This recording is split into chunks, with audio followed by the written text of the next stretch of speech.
I'd like to call the meeting to order if I could. And first of all, I'd like to thank all of you for being here. We don't have an agenda, so we don't have an agenda. We don't have a quorum, excuse me, I'm starting to lose it here. And, but if I could, if we can start with the reviewing and approving the minutes of June 19th, 2019 there. You should have a copy of those minutes before you. If you don't have a copy, let us know. Ms. Aro, did you? Yes, I'm reading them. Okay, thank you. I got them.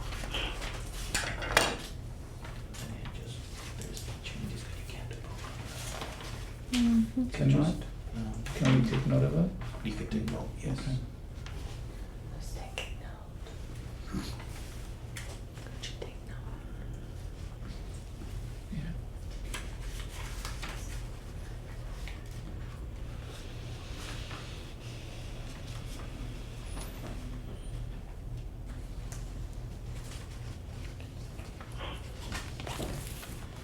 If there are no changes, we can have a motion to approve. I know I can't have it, okay, sorry. We can approve. No motions. But if there's any changes, let us know. Yeah, if there's any revisions, changes that you all feel that need to be made, let us know so that we can note those. Make the changes and we'll get them approved for the following meeting. Okay, we'll move on to the third item, agenda item, it's the public comments. And I don't think we have any, No one, Mr. Chairman, no one signed up for public comment. okay.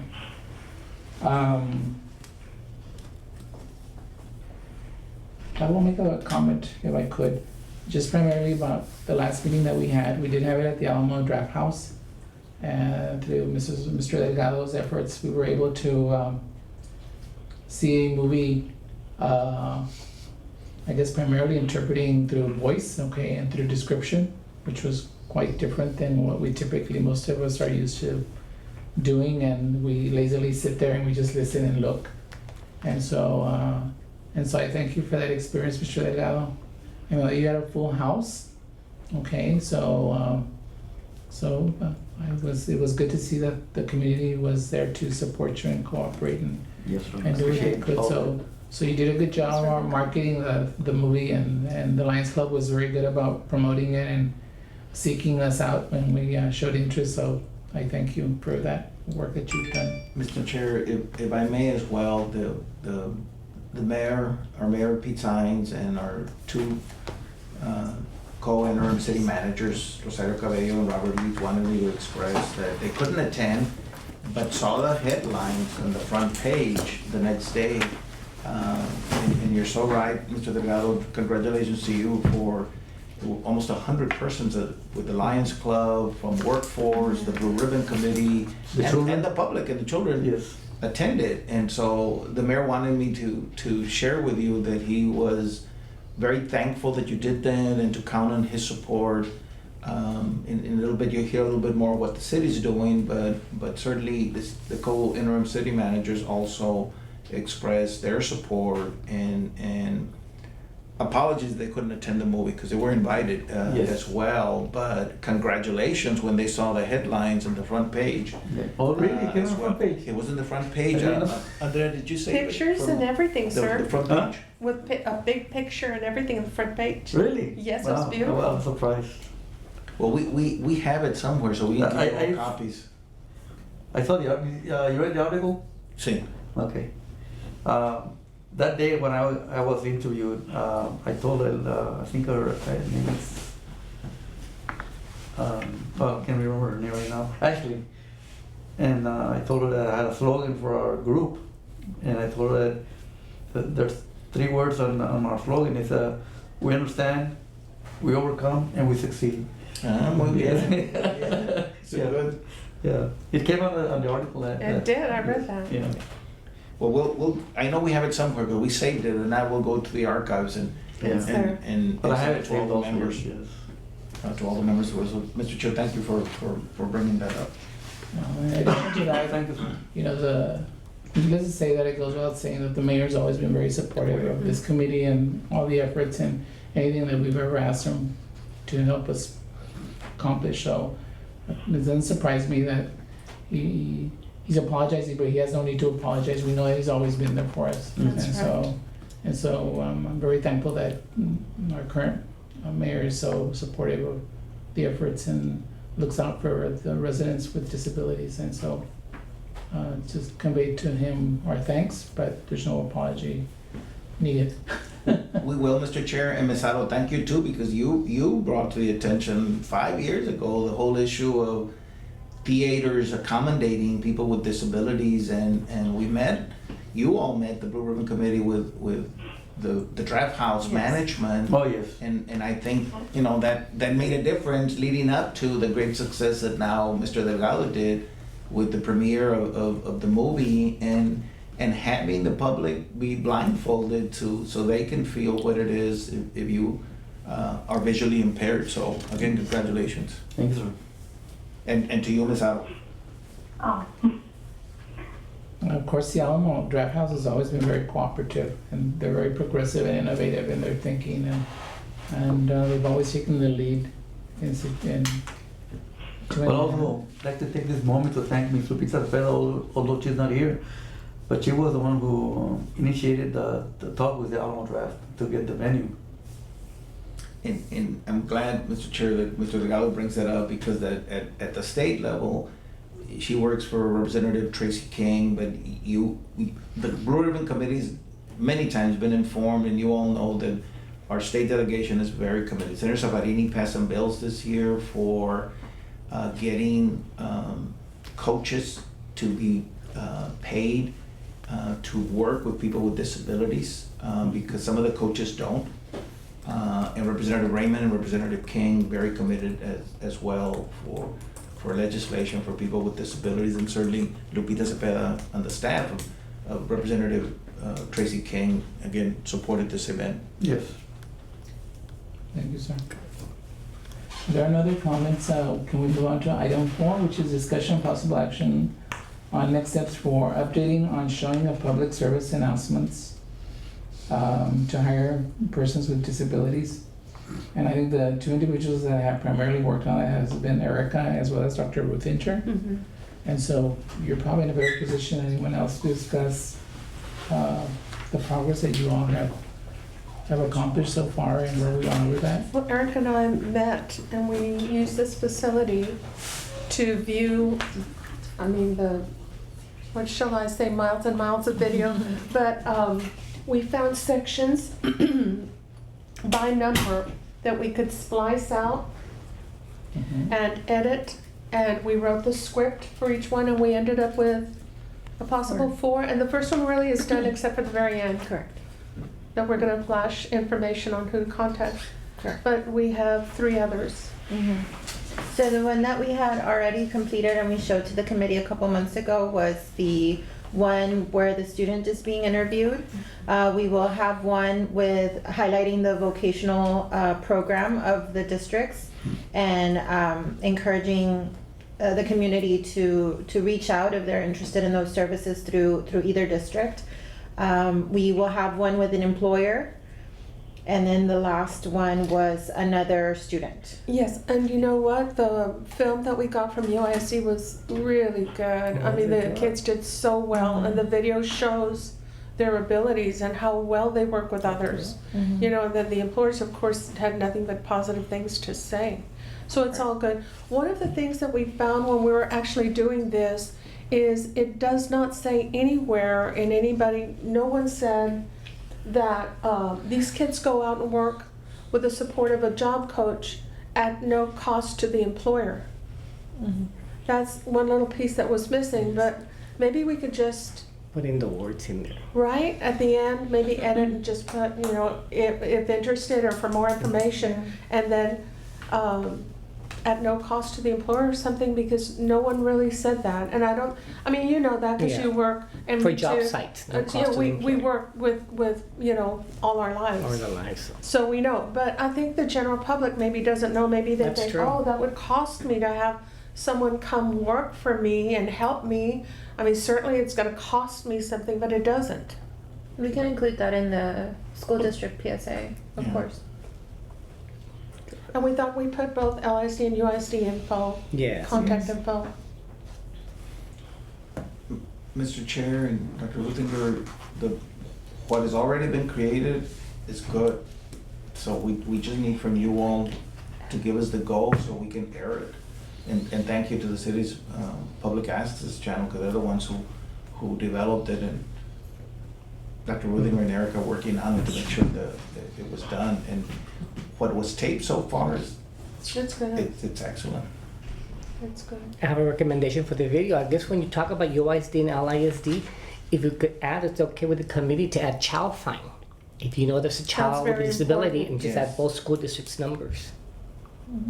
That- And that- we might even do one just for that, okay. because it's very important. Important. to let the Is it community still, know. is the law still 3 is 3? Yes. A 3 is 3 is a federal law that mandates all school districts to identify children before the age of 3 and have an individualized program specifically for their needs before their 3rd birthday. There's a problem with that. You can imagine if you put yourself in the school district's shoes, how do you get the word out? Nobody knows that we have free services for kids with special needs by age 3 and that it's required by federal law. So Child Find was a program years ago that started, and it was initiated so that we could get the word out to the To the public. community. So, maybe we could do something just for We'll just use the that. one we get from Region 1 and just put both school districts' numbers. Perfect, we could do that. Yeah, it's already all written out. And you have it good to go already? Yes. Well, let's do that. So is the school district only obligated to identify those individuals, those children before No, the age of 3? no. Or do you all even start services before the We age have of to 3? have an IEP, an individualized program specifically to the needs of the child by their 3rd birthday. So there's like a time pressure on school districts that they need to not only find the children, but assess their needs and then meet with the parents and others, like the That if they diagnostician. come forward. If they don't come forward, we can't control. So that's why we need to Yes. educate the community. Correct. Otherwise, they're not gonna get the services because, I services. mean, I'm out there, I have a little baby. It's early The baby intervention. needs help, but I don't know that Yes. there's services out there. So really, we should get that out Yeah. too, that's true. And you say you have content that's available? I have the wording that we use from Region 1. It's called Child Fine. Mhm. And all it says is, we have it in English and Spanish. If you know of an individual with a disability, can contact this number, 800 number, or the school districts. Okay, and can you I forward that forwarded to to me? you, Yeah. yes. And we can, Mr. Chair, we can help promote that. That The would be other great. thing, Mr. Garza, I was gonna ask, do the school districts work with the TAMIU program? They have a program that is training technicians and caseworkers on developmental milestones of children, and to really target hearing deficit, motor skills deficit, sight deficit at an early age. Because the earlier. ECI has an impetus to do that. Early Childhood Intervention is a program out there that identifies, and right now I spoke to Pat Munson this week, Mhm. SLP, and she told me they lost 2 SLPs and that they're feeling the time crunch because 3 is 3. Mhm. And they're trying to identify kids with any kind of speech problem. But mine is, yes, and ECI, you're so right, they do that, but TAMIU was looking to place their students in Oh, their really? training. I'll Yes, have and them they have contact me. services. So yeah. we'll have them have contact them you, contact because I know me. they're coming here, but it's an excellent opportunity No one's for ever them called to me. train, but It's also Dr. Melissa they're doing live Garcia. screenings of Oh, I kids know already. Melissa. She Yeah. used to work for us. And that's a Yeah. She knows who TAMIU. I am. That's awesome. Okay. And that's We'll the connect practice with for them, them. Yeah. connect and see if It's, there's it's any their child opportunity there. developmental, She can motor she can skills give her my program. number, my Great. cell number. That's That's, right. that's A degree. A degree that they're doing, yes. Oh, the degree It's like an that- Yeah. internship or Yeah, hours they need. the Yeah, practice, be the perfect. fellowship. Like Fellowship, yes. Mhm. Okay, Yes, yes. We have an agreement with them through the city, through the health department, where we're trying to accommodate those screenings for the community here. But if Beautiful. we can connect to the school Yes. districts, I think that would be even more beneficial. You know what's so sad? LISD's not here. Yeah. Yes, Ms. Morales. But I'll share They with all have Becky. in-service, I think. Yeah, She was yeah, having we have in-service. in-service and, I yeah. really feel like asking y'all permission to go talk to the superintendent. She's a good friend of mine. And just mention to her, That's your but we can't decision. move on anything. Okay, next time I bump into her, la la la, kind of thing. Because we really need them here. I agree. It would, it impacts the children. So, okay. So TAMIU is offering that degree. Yes, Yes. yes, and they're looking for placement organizations to For their- place for their their students practicum. for their Mhm. practicums and internships. And it's really, It's the a really screening, good- the screening is important because, Right. again, hearing, sight, and motor skills deficits, the earlier you catch that, Development, yeah. yes, especially sight and hearing. Yeah. So I'm glad. So we'll connect to Mr. Garcia. Yes. With you. For Child Fine, thank you. Mhm. That's great.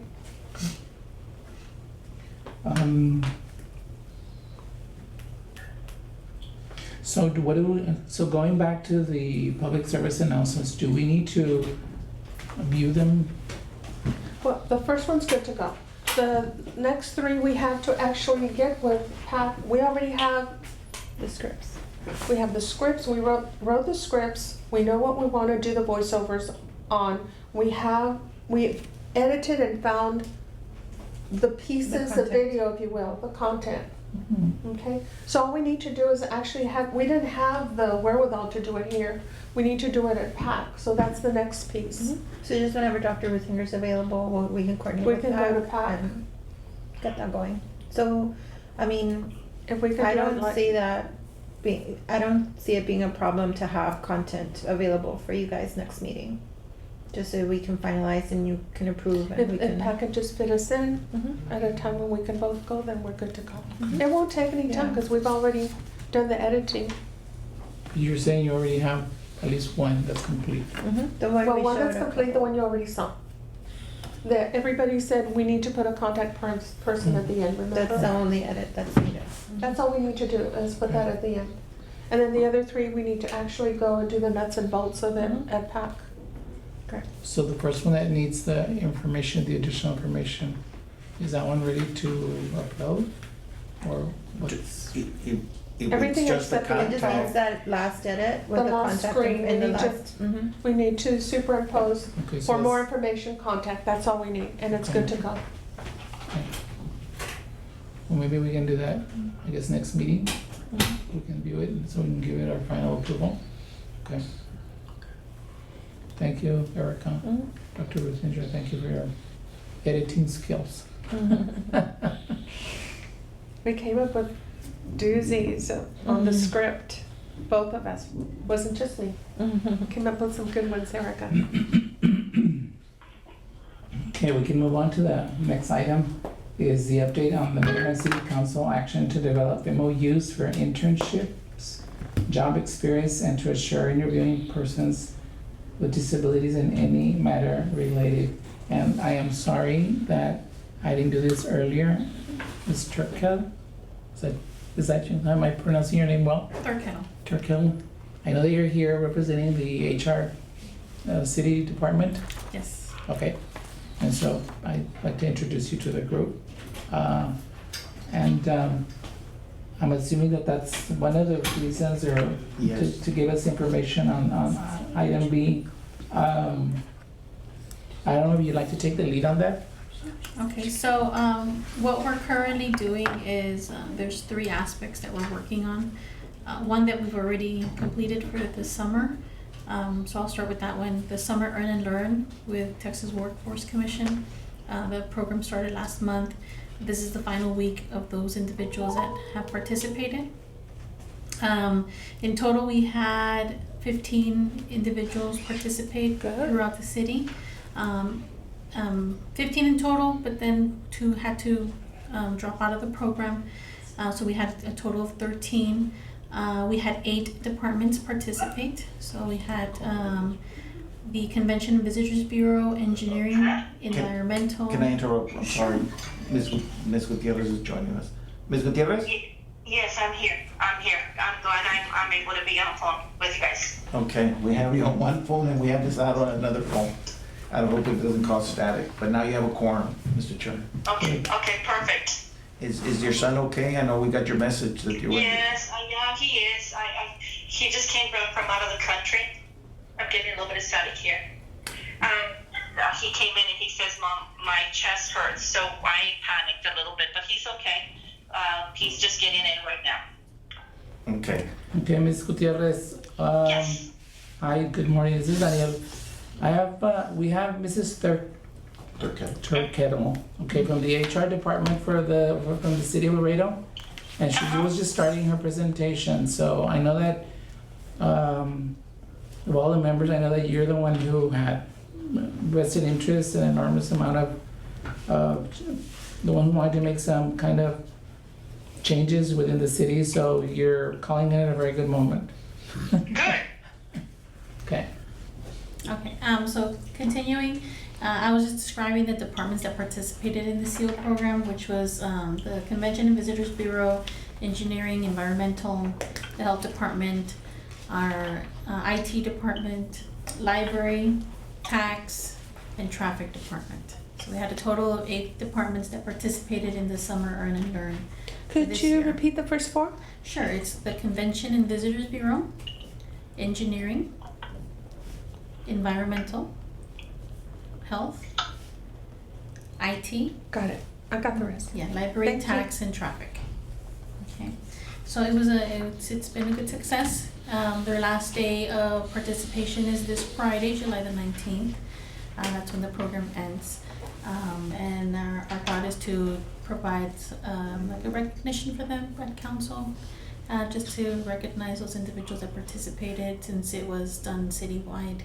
And we're hoping that next year we'll have more participation from more departments. But you know what would be great, as you're saying that, I'm thinking, if, I know that, you know, it's taped, they videotape it, but wouldn't it be great if KGNS did a spot for the news? With a voiceover saying something like, you know, these they're not students?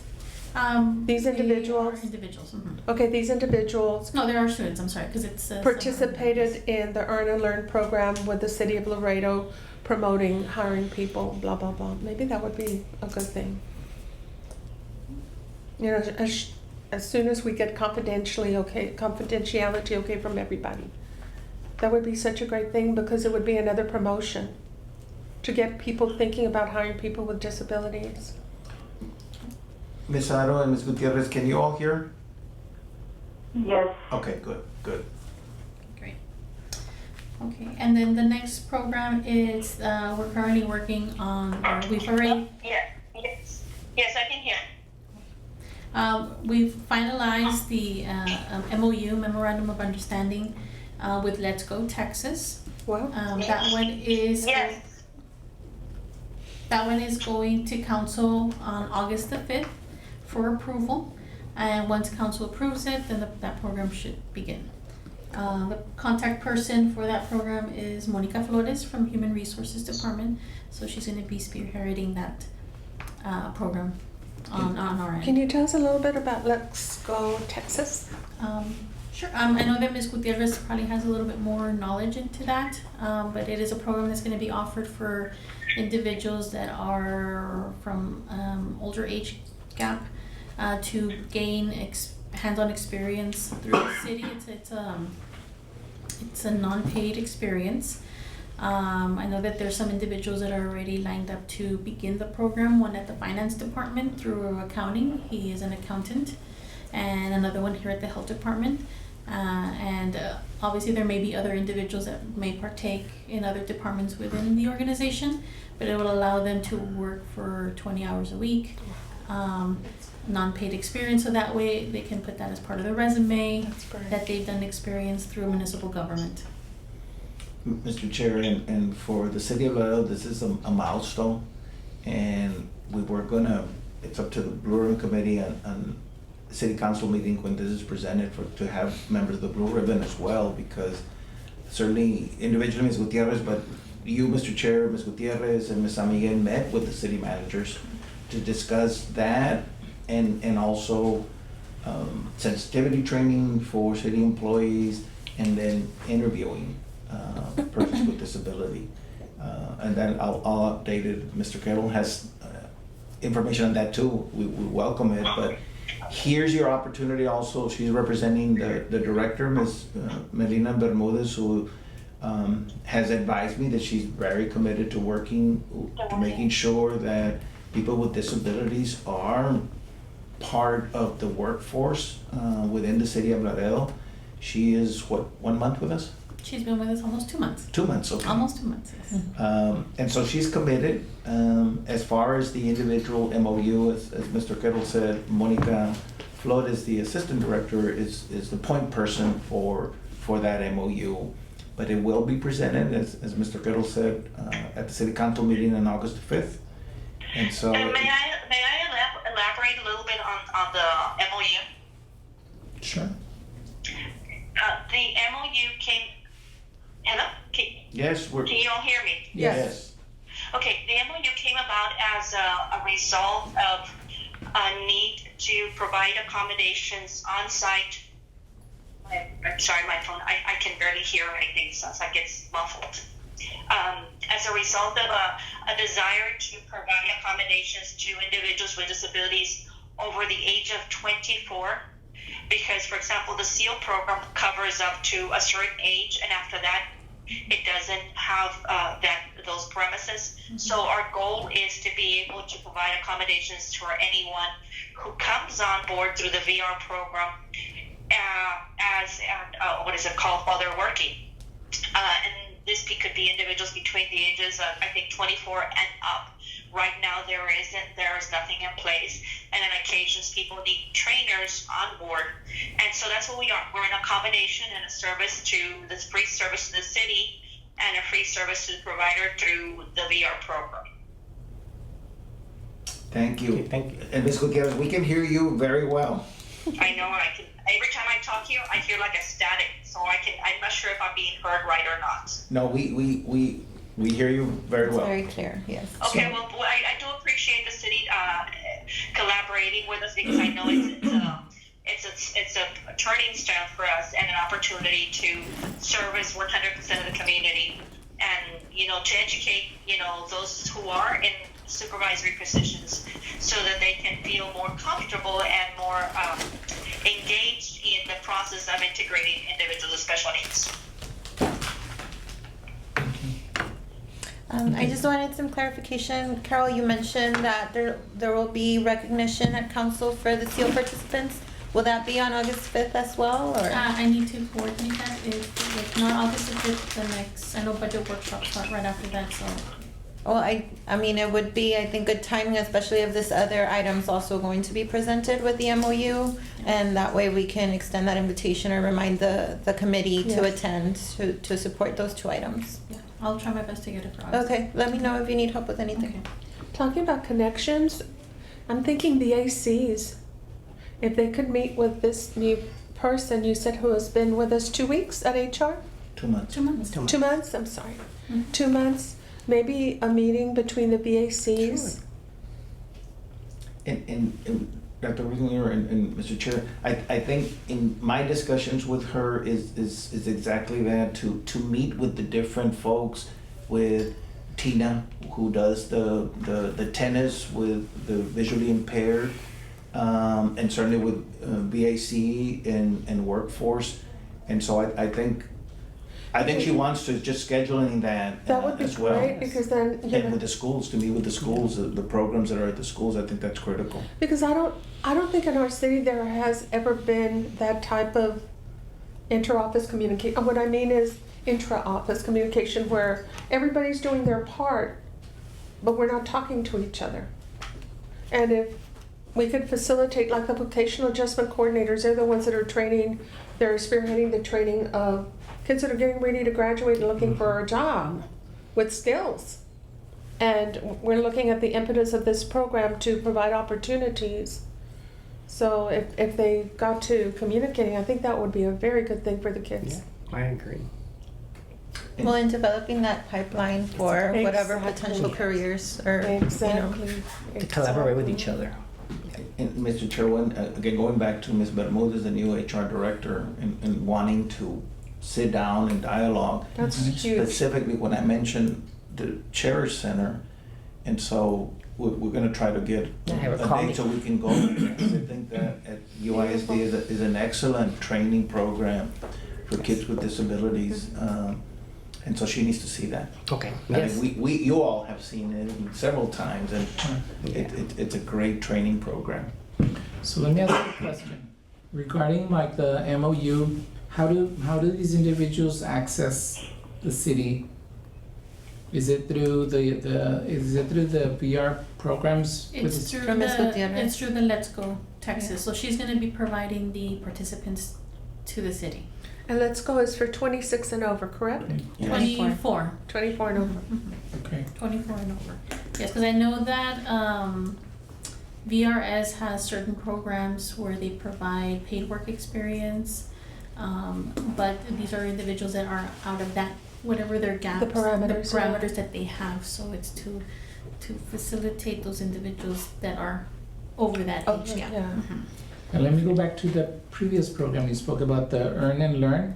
The summer earn and learn. Yeah. That's excellent. Those participants, they originate from the South Texas workforce? They come from VRS. VRS provides the actual individuals, Uh-huh. but they're paid through Texas Workforce Solutions. Okay.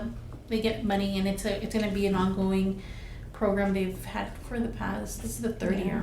That they So the health department has participated the last 2 years, and we had the opportunity to solidify that agreement citywide this year. So that's why it was opened up for the rest of the department. So here at the health department, we had we had 4 originally. The ones that dropped out were unfortunately in our department for whatever reason, but we still have two participants that are doing very well. One is in our vital statistics office. He's doing data entry. And the other wants to get into the medical field, so he's helping with medical records. And they're both very, very happy with their experiences. Wow. And contributing, they've got our staff on their toes. The thing is that they're working well, they're learning. They're very and- efficient. And our staff are very happy with them. So, A lot of the kids that we work with are gung-ho. They want to work, and they're good workers, and they're dependable, and they're loyal. Really good kids.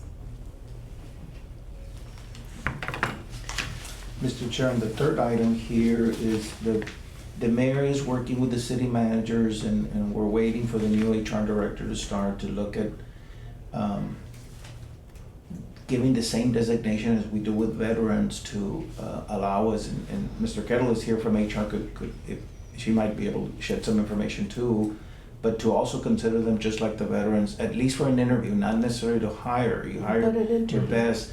What the mayor got a little bit apprehensive was when we had at the Alliance conference, we had one of the commissioners from Workforce, and the mayor asked him, we want to do this, we want to do a designated priority to, what he actually said, hire, and so the commissioner sent him a letter that has caused some discussion that said the city could not, Guarantee a job. yeah, we couldn't discriminate Yes. Right. with certain populations, but it wasn't hiring, it It was was just guaranteeing an interview. So I cleared that up for our new HR director, and to the city manager, so I'll follow up, but that's also in the discussion. And- And so I don't know if Mr. Kettle has any update on that. I actually do not. This is the first. I know that there was that email, and I received a forward of that email from that commissioner from Austin to the mayor on having I think it was more towards a preference. preference Preference in program that, recruitment. yeah, and that they recommended that it shouldn't, because then it opens up other individuals that don't have disabilities, And the the preferential disclosure. aspect. How do you determine that the individual actually has a disability? Because we don't ask for that when they apply at that point. And now going back to you, because the mayor asked me that, again, now clearing up to HR and to our city managers, it's not hire. So there's no preference to hire, because that opens up, as Mr. Kittle said, a lot of questions for persons who don't have disabilities. But it's to interview.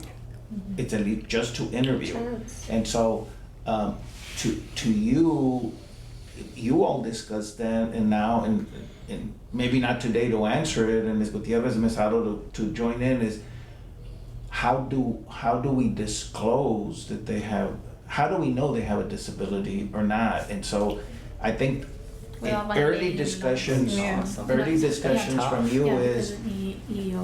we don't force them, it's if they want to. I don't know, that's up to you all or the Blue Ribbon Committee. Ms. Gutierrez is a contractor with Workforce. Unfortunately, the Workforce folks aren't here, but the mayor is now asking for your, how do we handle that?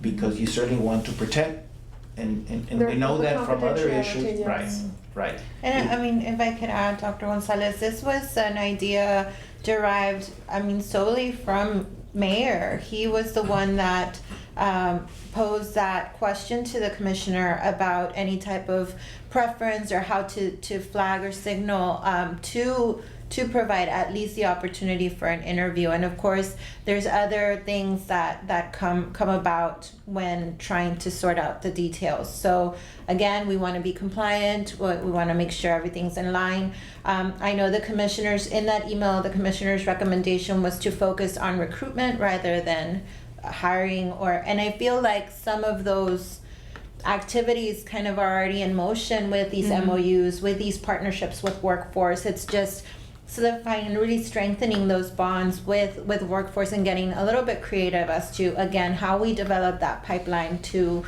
whatever work experience, whether paid or unpaid, into actual employment. So, of course, strengthening our partnerships with the schools, with the colleges, any local entities that could also bring this about. So, but yes, any other recommendations? I think with anything else, you guys have been very creative with other projects. So we definitely welcome feedback on that. Going back how all this began, originally began with the idea that it was felt that there was some qualified candidates with a disability that had been presented and had applied, and they had not been called for an interview.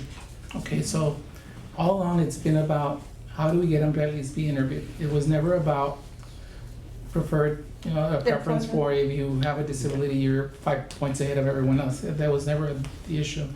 The idea was, let's put them on a level playing field where they can at least be Have a chance. interviewed when in fact some of the individuals had a long history of experience in that field already and probably would have been the best qualified, yet they were never called. And so that was one of our concerns as to why is it that these individuals were not called in even for an interview when they have so many years of experience to contribute. Mr. Chair, And so I guess the issue here is what you're asking now is, so when you have an individual who is applying for a position and he has a disability, how do we extract that information, or is it up to them and do we leave it up to the candidate to decide whether he wants to make that information available or public? That would be correct. And I know that if they do need any type of accommodations, they should contact HR at least 2 days prior to an interview or a test. There's any certain. So that would be a little red. But we don't ask. Do you Right, get would a have lot to of be- those inquiries, Carol? I mean, in my time that I've No. been there, I have not, maybe just one, but it was many, many years ago. In regards to, and it's more like, do they need a source of where they need to be interviewed? Maybe the location they're being interviewed doesn't provide Like an elevator. like an elevator or the ramp or whatever Right. the case may be, that we can accommodate and facilitate that. But we can't ask them, do you have? It's a the same in the disability? schools, there's a confidentiality issue that, we cannot reveal. Correct. Well, Mr. Chair, you explained it perfectly, and I think now with the city managers, the mayor, that's been cleared up, and with the director of HR, that we're Blue Ribbon Committee was recommending an interview. The dilemma now is the finding out that you are, so you can be interviewed, and at this point, it has to be solely. Well, we're looking to your recommendation. The mayor is They would asking need for to your. volunteer that information on themselves, whether they feel comfortable with that or not.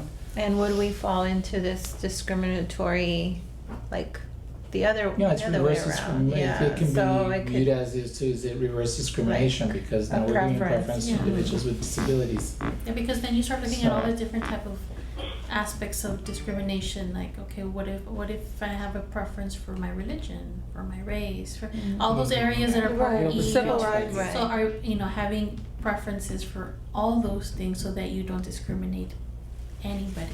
so through HR, or, perhaps the committee, would there be a possibility of researching what other It's exactly what I was employers gonna say.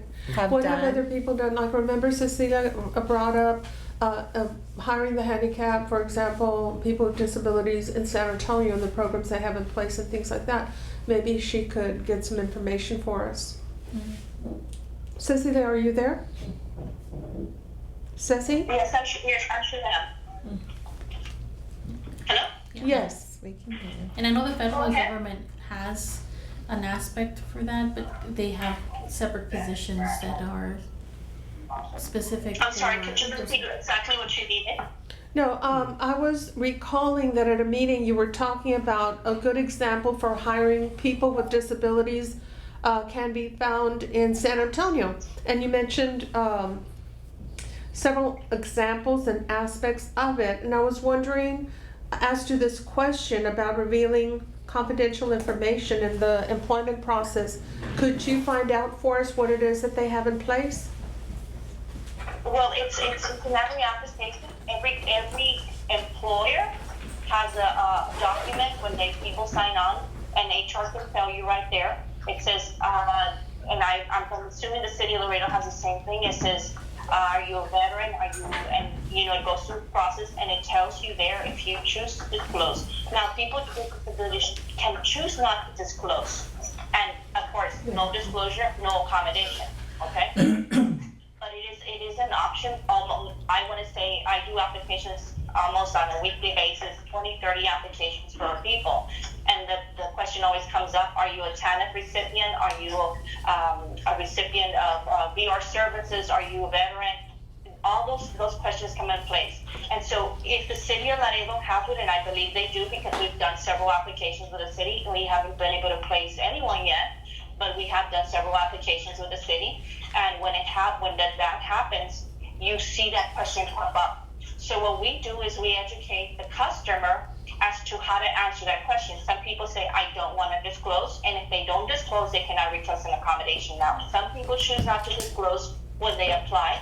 If they get called in and they're offered a job, then they disclose. It is an option.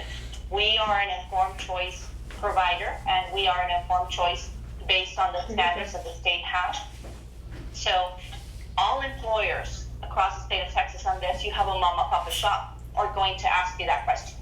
So that's what they have in place. Could you provide examples? Like, could you all be able to Could get samples of could those you get them a organizations? sample? HR folks here in Laredo, Yes, could you get them a sample, definitely. please? MU does it. I sure can. Thank you. I'm not sure about workforce or ADA, but I remember the TANF question if you've gotten services from them before in an employment application. But we don't do Yeah. that. We don't do that. And I think at But one Ceci point, will get us an example. Yeah, I'll get you a sample. I mean, like I said, I'll use Walmart or maybe Target or one of those stores that does student services, and then we can go from there. Okay? Good job. Thank you, Ceci. Thank you. And while we have Mr. Kettle here, Mr. Chair, any other questions you may want to pose to HR? I think my one suggestion that I think would have a huge result, God willing, is if we could get the VACs from both districts together to talk to HR. We could open up that pipeline of communication. It would be far-reaching. Because that's never existed, well, to my knowledge. That has never existed before. I'm sorry, what is VAC? Vocational adjustment coordinators, these are folks that work with the schools, and they train coaches. And these, not like an athletic coach, but they're working coaches. They teach kids whatever skills are necessary at, for example, she mentioned Walmart, Target, or whatever business out there. Whatever it is that they need, these job coaches go out with people from students from the high schools that need training on specific work skills, and what they do is whatever the business needs, they train the kids to do. Within parameters, of course, we don't want them in danger. But, for example, a beauty salon at the mall, without saying the name, they need someone to wash the towels, fold them neatly, and put them away. Well, we can send some kids out there to learn that skill with their job coach. And what's great about that is it costs that beauty salon nothing. And they have, kids that are able to do the work, basically for free. But we just need to be very careful, just for clarification, because these job sites cannot replace someone's employment. So we have to be very, very careful. But we'll get in touch. And they gotta rotate every 6 months, because And it's what's not. good, but see, you have all that information, but they don't. Yeah, we If get we could- together when they get Yes. back. Right now they're out on vacation, so. Okay. And maybe they already made contact. I really don't know. I need to get together with them. Well, not with me. I mean, we're a With, lot of bodies in HR, right, so. right. Um, Oh, we will. okay. Let me know when you're Can I ready, talk? and Okay. then we'll coordinate with HR. Maybe we Well, meet here. Yes, definitely. Okay, And great. Mr. Chair, Mr. Kettle has been representing the city at the Alliance meetings as well. Great. Yes, I'm part of the LDA. Wow. I've been an LDA member Very since nice. 2015. Very nice. Right. Regarding the disclosing, right now, the only way the city identifies individuals that may need additional assistance is in the application, it just says, well, you need Accommodation. Yeah, accommodations to facilitate. There's a statement on the job descriptions that indicate that if any accommodations are needed by the applicant, call. to contact HR at least 2 days prior to the either interview or test, because some departments may, at one point we used to do typing tests many years ago. We don't do But those we're not, anymore. but would we be able to use that question to determine if individuals have a disability in order to give them a head No, start? because at that point, they don't disclose. It's like in the event that you do, call HR. Like, there's no like bullet point or, box to fill in yes or no at that point. It just tells you. And it's only for interviews or for some sort of test that they So the do. idea of Ms. Gutierrez gathering sample applications that have that type of question, The okay? boxes. Because currently right So now, do we need to put that on an agenda format, or do we need a motion for that? To get the samples, Mr. Chair, you don't need the motion. But to put it on the city's application, we would. Yes. If And then you- it would if have you to go want- through the whole legal yeah. discussion with the city as well. Yes. Correct. Yes. Yeah, because currently right now, we do have a veteran preference program. Mhm. But we've always asked the question, or have you ever been in the armed forces, military, yes or no? And now that we have a preference, we ask, okay, if you have, what branch of service? And for them to provide us their DD-214. So the DD-214 is how we verify that they were a veteran, that they were honorably discharged. So that's our flag to then let the department know once they meet the requirements. Because if they don't meet the requirements, then they don't, We don't have we anything don't yet. And disclose Carol, that. I'm So- gonna pull on a conversation, I'm sorry, Go ahead, go ahead, go Um, ahead. that we had a couple of years ago, maybe last year, where there was that discussion of maybe flagging it if if they were obtaining VR services. Was that ever It was, looked at? okay, so what happened with that is, it was incorporated in, how did you hear about this position? Oh, okay. I had added an area where So that Wait. is there. we had to remove it because Jeanette and Monica did not feel comfortable doing that, because then you're pinpointing that the person has a disability, it can come back for discrimination. then- So they told me, remove that, that should not be there, So it's like that catch-22 where you're Yeah. trying to identify, Yeah, but and they're like, no, we shouldn't, because then that can be a form of discrimination Yeah. and stuff. So it's like, okay, so I had to redact that out of the application. So that's where that lies, is if that's something that you all want as a question, we need to ask our attorneys. I'm thinking Can in we terms place of, this? also in terms of why reinvent the wheel?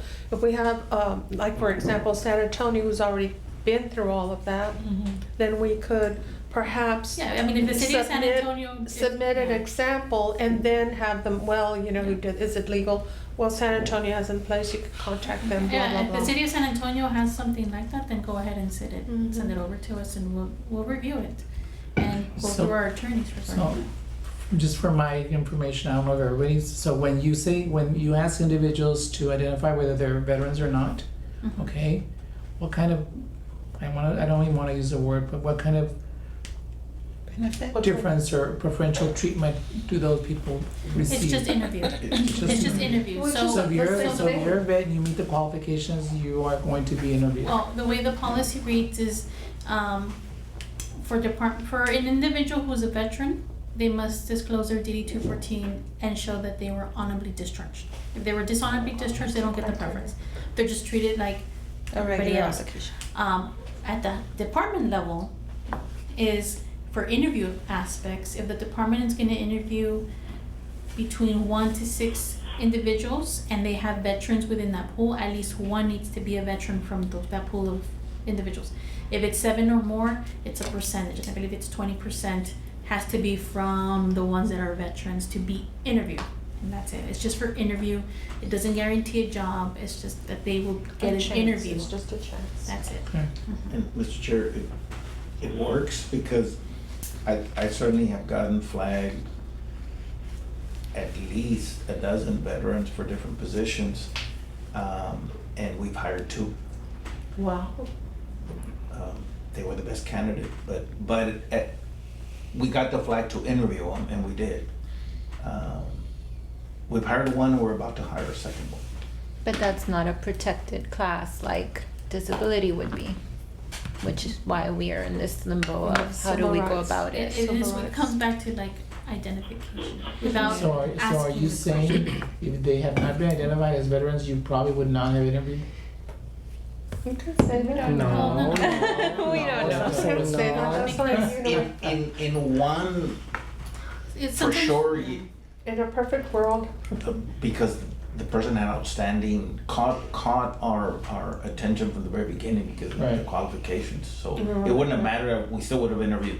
The other one, we had so many applicants that, yeah, it hadn't been brought to our attention that it was a Maybe veteran. they would've- Yeah, we might not have interviewed. Especially when you're dealing with like, there's some positions that you gain between 50 plus qualified applicants. Wow. And then the departments are having to then, okay, I'm only needing to fill 1 vacancy and I'm looking at 50 applications. How do I filter it? I do the same Right. thing, yes. SLPAs, right? Yes. Oh, we have They've 16 got dozens interviews and is like- dozens, yeah. Yeah, and we don't have our policy doesn't entail that Thank you you're so much. mandated to interview every single That's person that exactly gets right. referred. Right. So, you know, you determine, Thank the you. director and managers determine how many people they want to interview. Maybe they only want to interview 5, 3, you know, Not one has to be a veteran. Mhm. but it's not everybody gets interviewed. Great. Thank you. Pass it down. Erica? Would you like some more? Yeah, it's like a- Gracias. Thank you. I have a question which is not, has nothing to do with this, but just from the HR department. When people apply for a position, okay, do you have a human being actually looking at every applicant, every application? Or is it done I can through- vouch for Or is that. it done through No. some kind of Everything- robotic all right, system? so, let me kind of, I guess if you want me to explain our process very Mhm. quickly. We are a division of 4 members, including myself, because I also screen. I screen from the higher level positions up to city manager level. And so they individually look at each application that comes in and ensure that they meet the minimum qualifications that are set forth on the job description. And other areas, you know, we ensure that they have a driver's license, that they can provide proof that they can work in the United States. If they have any type of criminal background, that they answer all the questions that we're looking for that are there. We review that there's no nepotism issues, no code of ethics violations. So we look at all of that aspect and we send only the qualifying ones to the department. So we are the filters for all 29 departments for the city. We, on average, receive yearly more than 15,000 applications a year. Wow, it's a lot of application. Mm. And that's reviewed by mainly 3 to 4 people. Yes. Interesting. Wow. Okay, well, thank you for answering my question.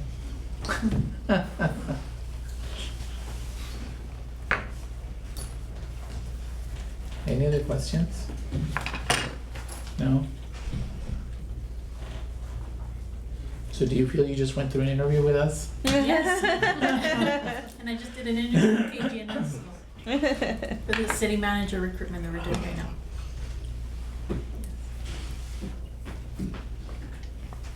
So you're used to it, Carol. It's fine. I'm starting to get used to it.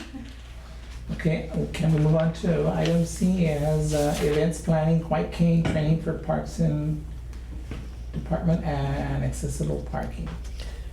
Mr. Chair, this item was just to recap discussions you all have had. And so wanted to bring them back to you and to give us direction. You want to continue to discuss these or Ma'am? any updates? What I remember, and one of the things that you brought up was that wonderful facility, the Haynes facility.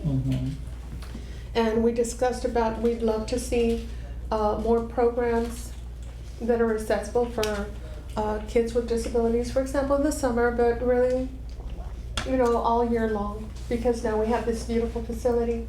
And one of the things we talked about is there someone who has the education, the preparation, and the experience, a proven person that we might be able to tap their brain for curriculum and instruction on these types of activities, and I just gave the information to Erica. And I decided to call him first to let him know that I was going to do that. So I asked him permission, and he said, of course, I'd love to help out. So I know Parks and Rec usually contracts out with individuals from the community to provide, you know, different activities during the summer. So what we can do is provide this information to the director of Parks and Rec. he said he'd meet or with, you know, interim or anybody whatever it with is. Parks and Rec or whoever, you know, runs the Haynes Center or whatever, goes if I can be of any help. Great. You know, I'd be happy to help. So Perfect. he's retired. Okay. Yeah, we'll share that information with Parks. He's very solid. He's a good person. Yeah, Mr. Chair, any guidance from the Blue Ribbon or from Workforce, you know, especially with our parks, and I can tell you that you've got several councilmen who new parks that are being built are all being considered to have some Accessibility. accessibility. Right.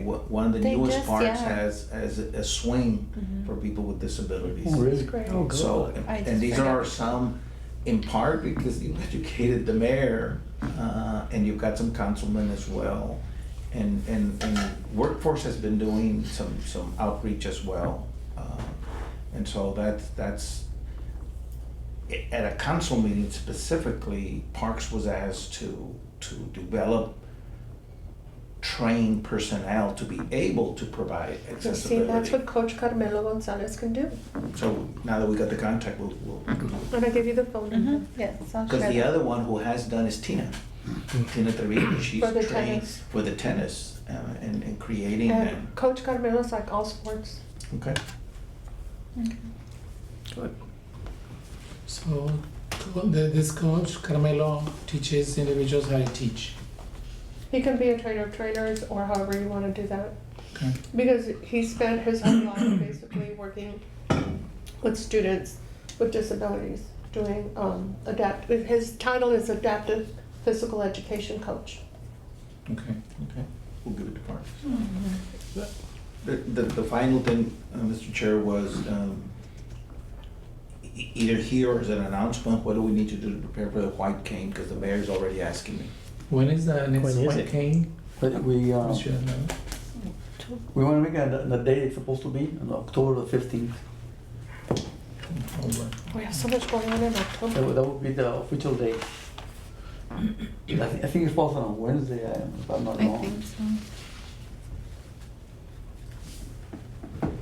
I'm talking to the Lions Club, Mr. Duncan, and talking with Rose Garcia, and she's works with children with blindness.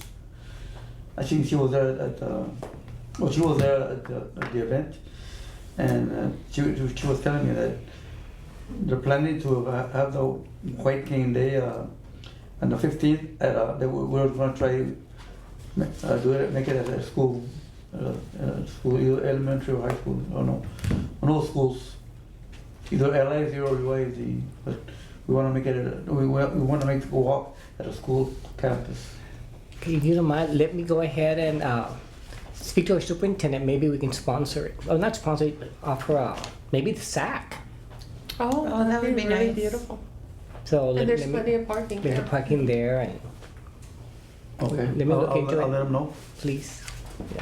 That would be neat. So October And it 15th wouldn't be falls on a too hot. Tuesday, is that Hopefully. what It's you- already Yes, October. that's the official date. I know it falls during the week, but but that's the plan.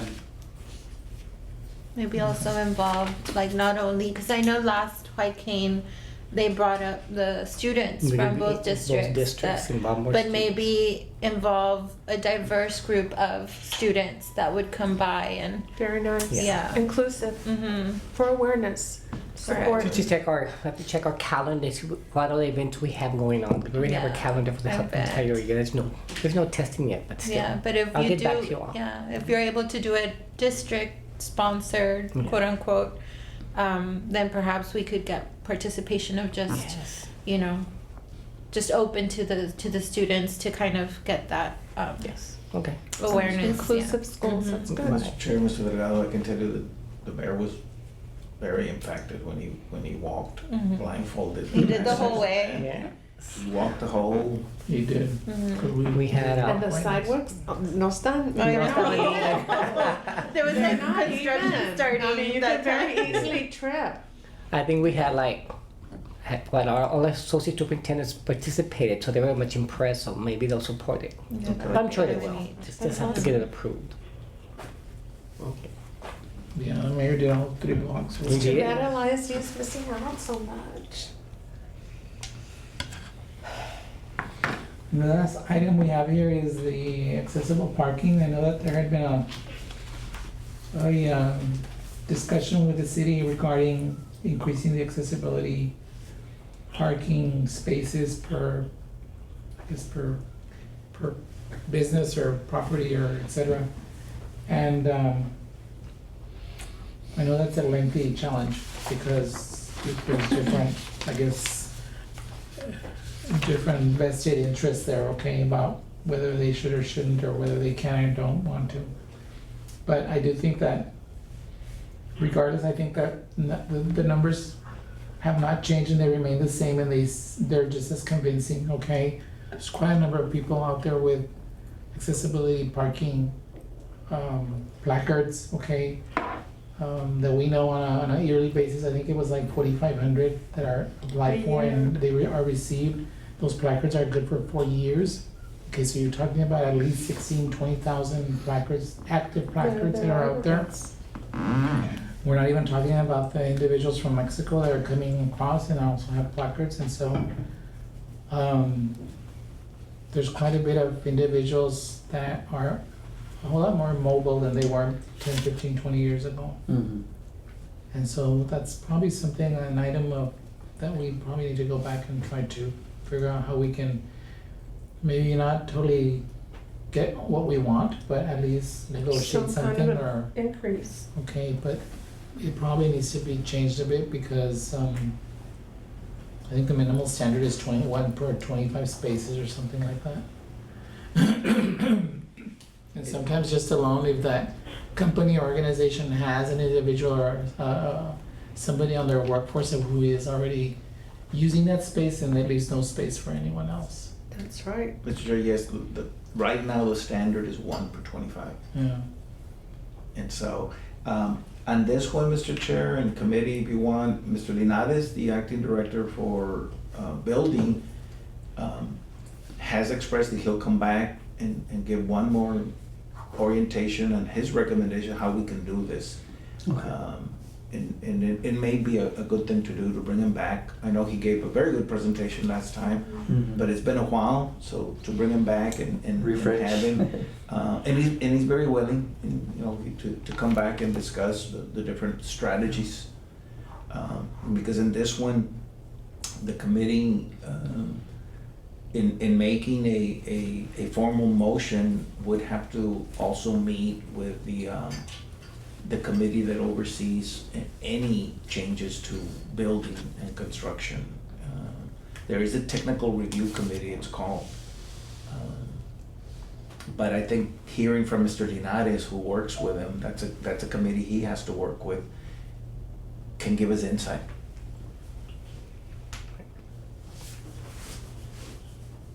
Mr. Linares works for the city He's the acting director for the building department. building code department.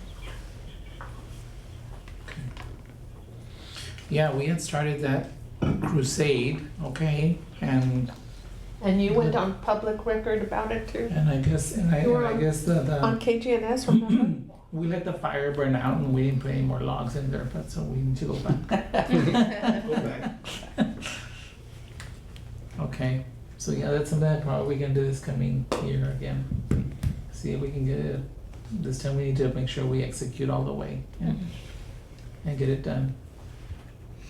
Mr. Chairman, before we go into the final, the announcements, Mhm. you cannot go back and take an official motion to accept the minutes because you have a quorum. Okay. I'm gonna go back to item number 2.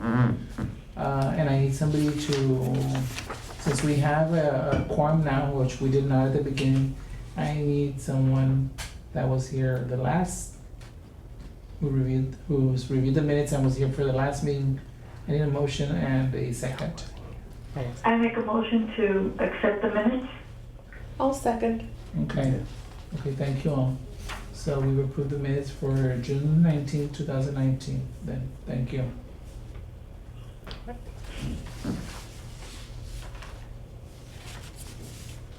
No other items. Last night, we have announcements. Nobody wants to say they having a baby or getting married. No? We don't know anything about our future new mother, that's, whether she's still with the twins or not. She still hasn't delivered, Ms. San Miguel. She was supposed to join us by conference call, but yes, she did tell us it's twins. Yeah. Wow. She's so Life is going crazy. Okay. Okay, so no further announcements then. Can we I have motion? one announcement. Yes, ma'am. We have officially been designated the Night to Shine for next year again. So we will be holding it the Friday before Valentine's Day. So any of you, if you can save the date, bring your spouse, your friend, and join us. We have petitioned Tammy U to see if they will host us, and I'm waiting a response from Dr. Arenas. Very good. Do you, when you talk about Tammy U sponsoring, are you talking about it being, Held at Tammy U. okay, yeah, on the premises there, okay. Yeah.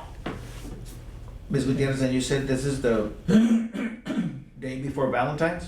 It's the Friday before Valentine's Day. Okay, The Friday before Valentine's. So the 7th? okay. Okay, thank you for that. Okay, thank you. Thank you. Any other announcements before we adjourn?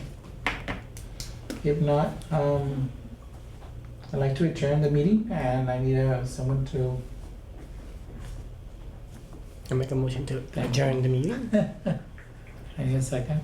Second. Thank you. Mr. Deca. Okay, so thank you all so much for being here.